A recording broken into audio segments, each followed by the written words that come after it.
Marami pong nagsara ng mga pwesto mga kaubayan na o dito. Dito kayo makakapili, makakita ng magandang sibuyas. Medyo mura po mga kaubayan. Nakikita nyo naman po yung itsura ng sibuyas. Maganda po ang klase ng sibuyas nila dito. Yan po mga kaubayan. Kung bibili po tayo mga kaubayan, tignan natin yung presyo at yung quality ganda ng sibuyas. Dito kayo makakapili ng magandang sibuyas mga kaubayan. Ganon din po ang presyo.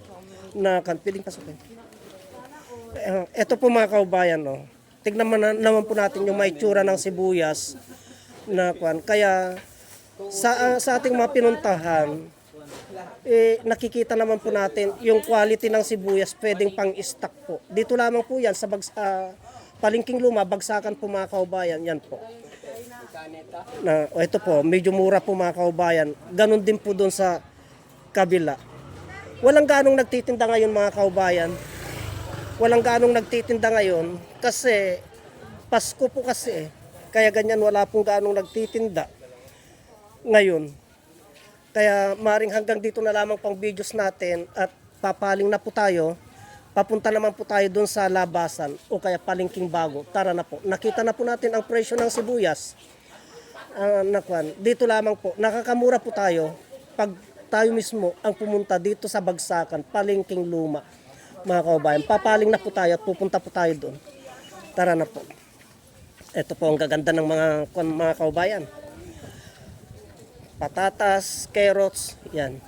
Doon naman po tayo sa labasan para makita po natin ang mga presyo.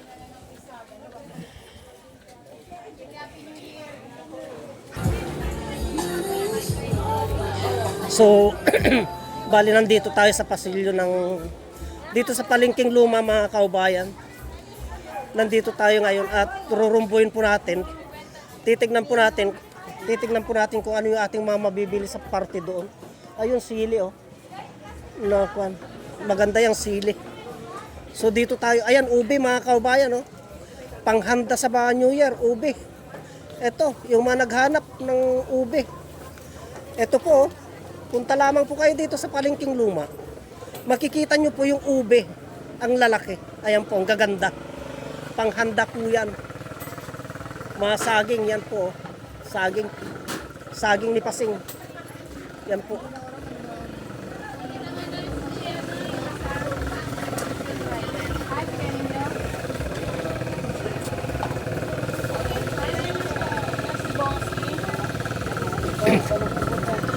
Ito sibuyas oh, laso na mga kaubayan.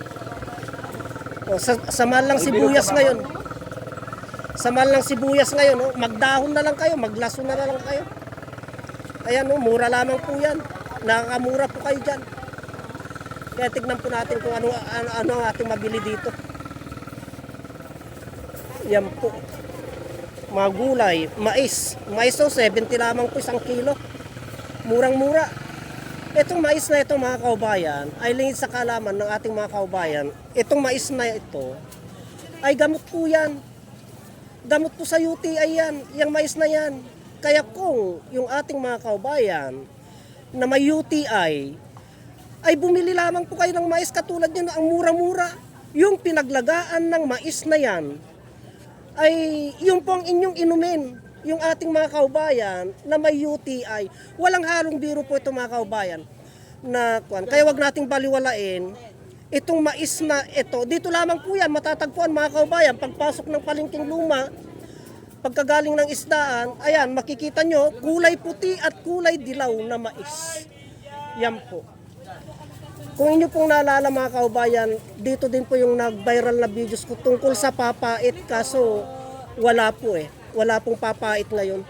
Kaya pagpatuloy po natin ang paglalakad mga kaubayan at gagawin po tayo sa maisdaan. Tara na po. Samahan nyo po ako.